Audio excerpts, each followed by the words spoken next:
What happens when you mix high-octane action, unforgettable comedy, and the undeniable chemistry of Will Smith and Martin Lawrence? You get Bad Boys, the 1995 classic that redefined the buddy cop genre. Let's dive in. Directed by Michael Bay, Bad Boys was the movie that turned Will Smith from a TV star into a full-blown Hollywood action hero.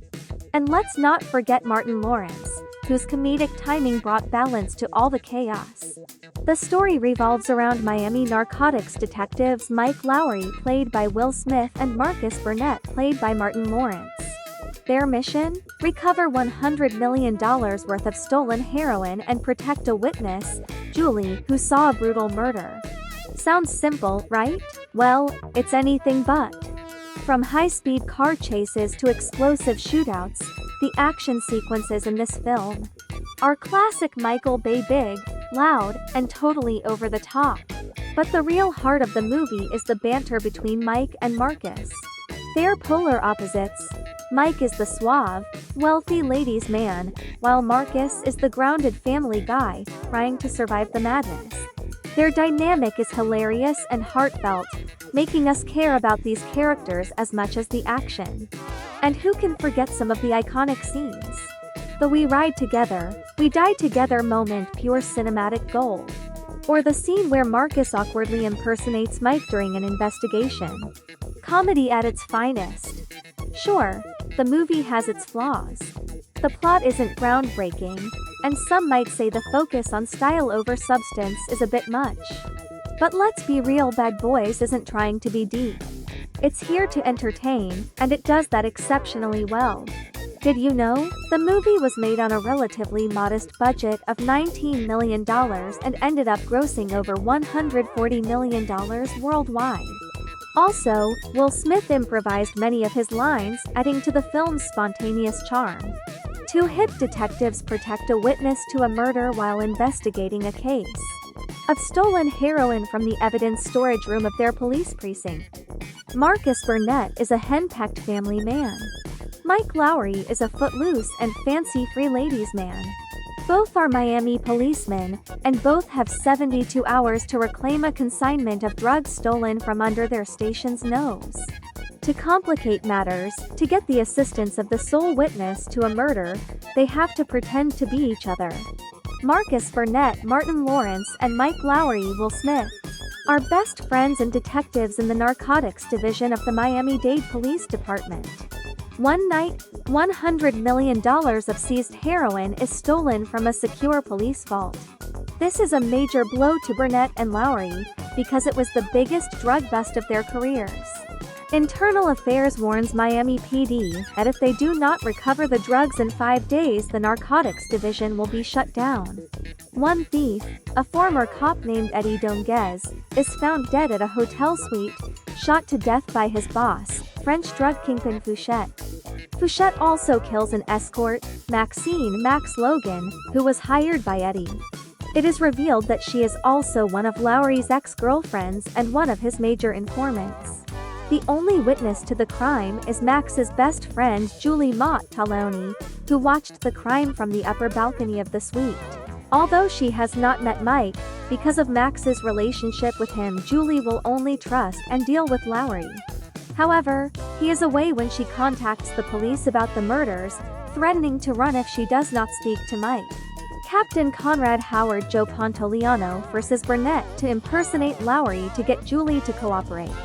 In order to continue the deception, Burnett and Lowrey switch lives. Burnett tells his family he is going to Cleveland for a case, leaving Mike to stay with them. Burnett then moves into Lowrey's apartment with Julie and her dogs. In Julie's presence, Burnett poses as Lowrey while Mike poses as Burnett. The investigation proceeds with Lowrey and Burnett calling in on their old informants, including Joe Michael Imperioli, a former chemist who now works at a tire store. Later, Julie identifies one of Max's killers, Noah Traficant, while looking through mugshots. The two cops then head off to Club Hell, one of his known hangouts. Unbeknownst to them, Julie has followed, eager to dish out revenge on Max's killers. Her presence alerts the criminals, resulting in Noah fleeing. After a brief fight and car chase, Noah is killed. The incident is caught on camera by a news helicopter.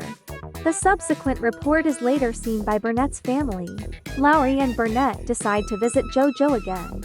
After an aggressive and convincing good cop bad cop act from Lowrey and Burnett, JoJo tells them the location of the chemist who is cutting the stolen drugs. After staking out his house, they follow him to where Fouchette is hiding the drugs. They return to Mike's apartment with Julie, where they are confronted by Marcus' wife who blows their cover, causing Julie to try to run. Fouchette and his gang arrive at Lowrey's apartment and kidnap Julie. Because of this, Internal Affairs reassigns all members of the Narcotics Division, effectively shutting them down. But Captain Howard delays the order to give Lowrey and Burnett a chance to get Julie and the drugs back. Burnett, Lowrey, and 2 other members of the Miami PD, Sanchez and Ruiz organize a plan to stop the criminals from killing Julie and selling the drugs. A final shootout erupts between the group of cops and the drug dealers at an abandoned airfield. Burnett is shot in the leg after saving Julie from Fouchette.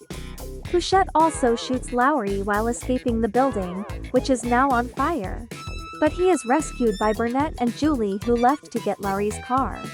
The cops and Julie chase Fouchette's Shelby Cobra AC 427 and Mike's Porsche 911 Turbo. After Burnett bumps him off the road, Fouchette crashes but manages to escape the wreckage. Attempting to run, Fouchette is shot in the leg by Lowrey. Fouchette, knowing he is beaten, tries to goad Lowrey into killing him, which he almost does as revenge for Max's murder, until Burnett prevents it. While on the ground, Fouchette then pulls out a concealed weapon and aims at Burnett. But seeing the reflection on his partner's forehead, Lowrey spins and shoots Fouchette numerous times, killing him. Later, after Marcus and Mike profess their mutual platonic love for one another and their relief in surviving the gunfight, Marcus handcuffs Julie and Mike's hands together and hobbles away, hoping for some much-needed quality time with his wife. Julie and Mike wonder if he has the keys to the handcuffs. In the end, Bad Boys is more than just an action film, it's a cultural moment.